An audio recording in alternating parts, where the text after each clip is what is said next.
Que bom estar com vocês de novo. Olá, gente, boa noite para todos vocês.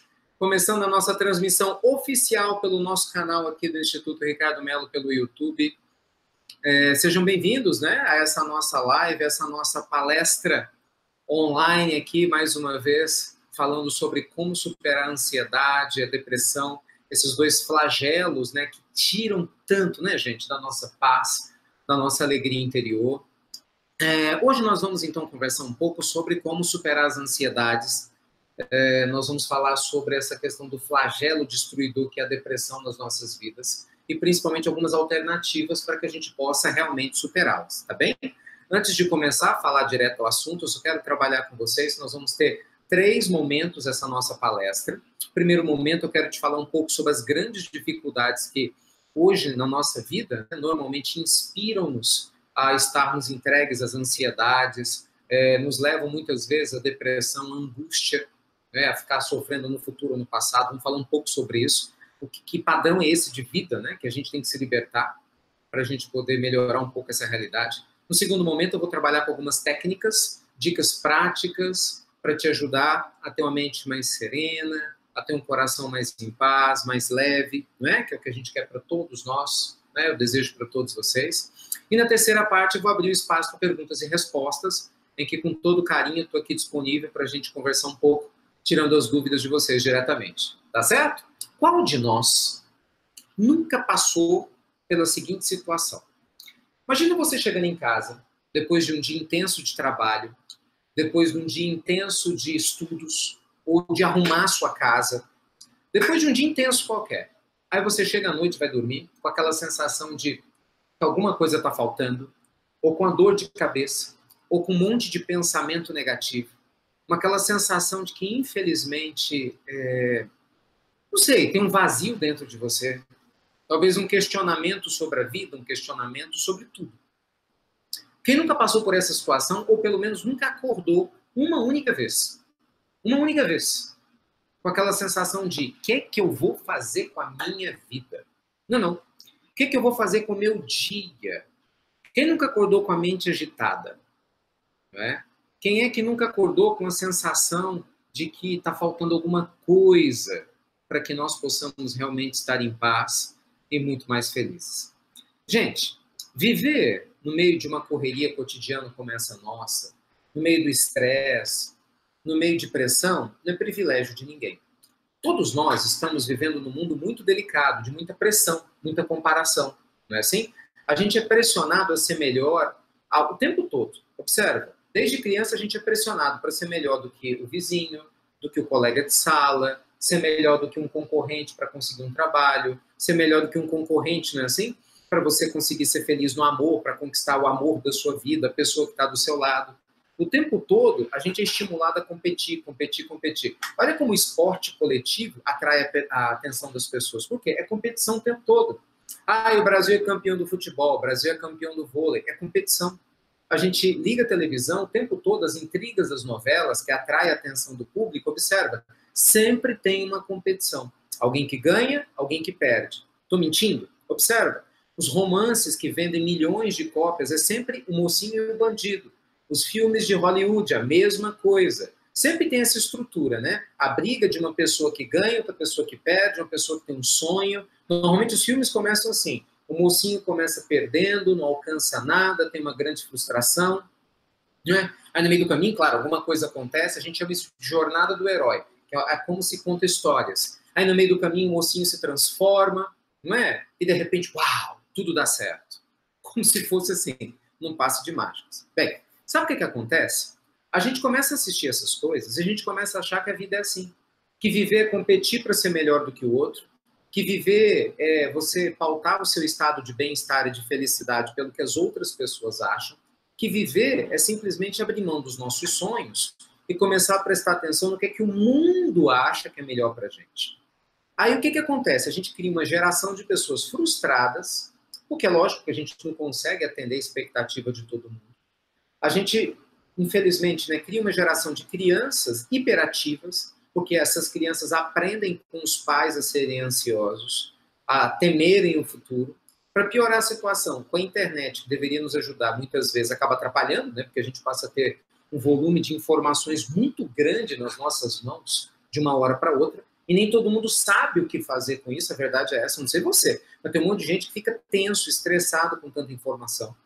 E aí nós temos o quê? Pessoas angustiadas, tristonhas, abatidas, pessoas que não sabem lidar com as suas dores, porque ninguém prepara né, a gente para isso, eu não sei você. Ninguém me preparou para eu lidar com uma dor. Por exemplo, imagina só, você vai passar por um divórcio, coisa que muita gente está passando. Você está preparado para passar pela dor do divórcio? Te ensinaram como é que passa por isso? Né? Imagina só, você que está perdendo o emprego. Você aprendeu na escola como lidar com a dor da perda do emprego? Ou seu pai ou sua mãe te disse, se alguém trair você na vida afetiva, haja dessa e dessa forma. É estranho, né? Eu sei, é esquisito perguntar isso. Mas ninguém sabe. Porque a gente não aprendeu a lidar com as nossas emoções. A gente aprendeu a pautar o nosso desejo pelo padrão do outro, lembra? Pela competição do que é a vida ideal para os outros. E aí, gente, a gente cria uma geração de pessoas neuróticas, psicóticas, de pessoas inseguras, instáveis, que não sabem lidar com a própria dor, que não sabem lidar com a própria frustração. Pessoas que fogem dos próprios sentimentos. Entende como isso é sério e grave? Para piorar a situação, a gente, sem dar conta da gente mesmo, né? A gente acaba o quê? Levando isso para as pessoas que a gente ama. Aí, claro, imagina eu, Ricardo. Se eu estou frustrado e eu chego em casa frustrado, os meus filhos vão me ver frustrados, eles vão pegar essa frustração para eles. Se eu vou trabalhar, a minha equipe me ver frustrado, eles vão aprender essa frustração para eles. Então, veja que a gente começa a multiplicar, mesmo que não seja o nosso desejo, a nossa desconexão espiritual, a nossa desconexão com o nosso eu sagrado, a nossa desconexão, gente, com o nosso propósito de vida. Por quê? Porque lá estamos nós tentando fazer o quê? Lá estamos nós tentando nos comparar com quem nós não somos.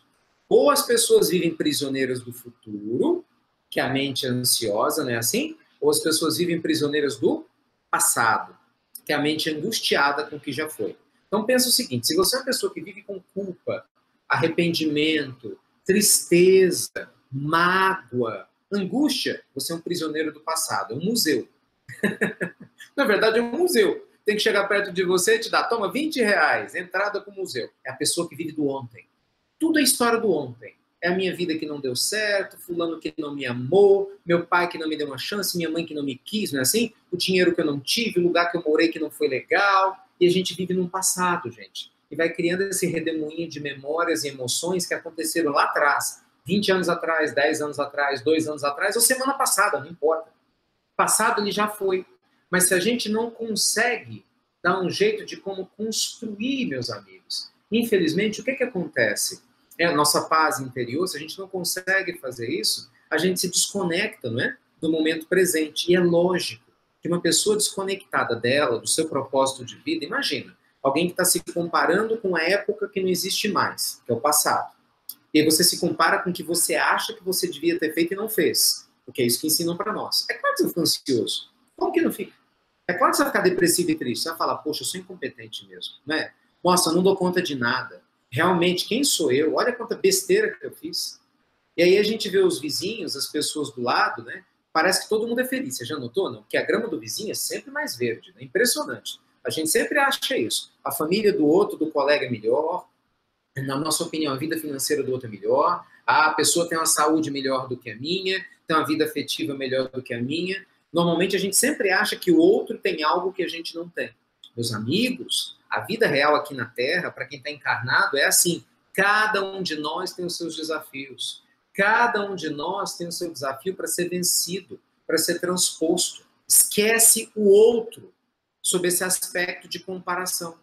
Esquece seu vizinho sob esse aspecto de comparação. E mesmo seu familiar, esqueça sob o aspecto de comparação. As pessoas ao nosso redor, meus amigos, nós precisamos aprender a amá-las, né? A respeitá-las no limite delas. Mas a gente só vai dar conta de fazer isso se a gente se amar primeiro.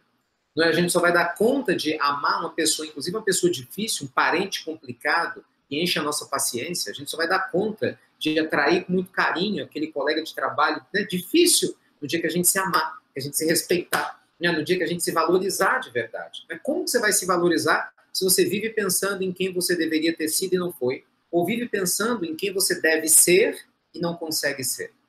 Percebe? A mente no futuro, gente, ou a mente no passado, é a armadilha que nos leva à depressão e à prisão da ansiedade. Isso é muito sério, meus amigos. Isso é muito, muito sério. Vocês têm noção de quantas mensagens a gente recebe aqui no Instituto todo santo dia, em todos os nossos canais de comunicação? Vocês têm noção de quantas mensagens a gente recebe de pessoas contando as suas histórias? E eu te falo sem o menor medo de errar. 99,999% dessas pessoas contam histórias ligadas ao passado ou ao futuro. Entende? Porque é o que nos traz dor. É o passado que a gente não consegue lidar com ele. O medo do futuro que ainda não aconteceu, mas que a gente tem medo, né, que seja forte e grande demais para nos oprimir. Então, meus amigos, viver no momento presente é o nosso grande desafio. Isso faz sentido para vocês? Me deixa saber disso, é sério. Eu não estou dizendo, não se preocupe em como fazer, daqui a pouco a gente fala disso. Mas por hora, faz sentido isso que eu estou falando para vocês? Estou falando uma besteira aqui, alguma bobagem? Fique à vontade para opinar, que isso aqui é um bate-papo.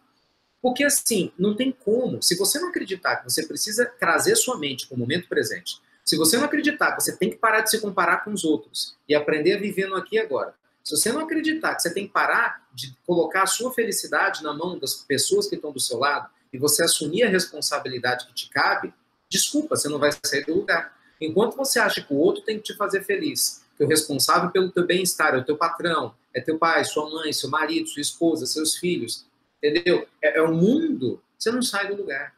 Gente, a maioria de nós vive angustiado porque a gente vive com pensamentos de limites. Eu não dou conta, eu não posso, não é assim? Eu não consigo, quem sou eu? Não é? O coração fica pequeno mesmo. Nossa, isso me angustia, lógico. Entende? Mas na hora que você começa a descobrir, peraí, o que eu posso fazer? O que eu dou conta? Imagina, meu braço está aqui. Tem muita coisa que eu não consigo alcançar. Mas o que eu dou conta que está aqui dentro do meu braço? O que eu consigo fazer que está ao meu alcance? Será que eu tenho feito? Eu reclamo que o mundo não muda. Ok, mas será que eu tenho feito? Muitas pessoas não têm. Esse é que é o detalhe. Então, vamos lá? Vamos pensar a respeito. Me respondam. Vocês acham que nós estamos fazendo a nossa parte? Você é uma pessoa que vive mais no passado ou no futuro? Me conta aqui. Nós estamos nos conhecendo. A verdade é essa. Né? A gente está se conhecendo. E se permitir se conhecer é muito importante. Sabe, gente, passar por esse processo de desabrochar, despertamento espiritual, de autoconhecimento, isso não tem preço. Eu sei que é complicado às vezes, né? Porque dá uma ansiedade, um medo, até para se conhecer a gente fica ansioso. Mas tenha calma. Tenha calma. Isso é muito importante, gente. Tudo tem seu tempo. Tudo tem sua hora. Eu sei que não é fácil, sei que não é simples, mas tudo tem seu tempo e tudo tem sua hora. Tá bom?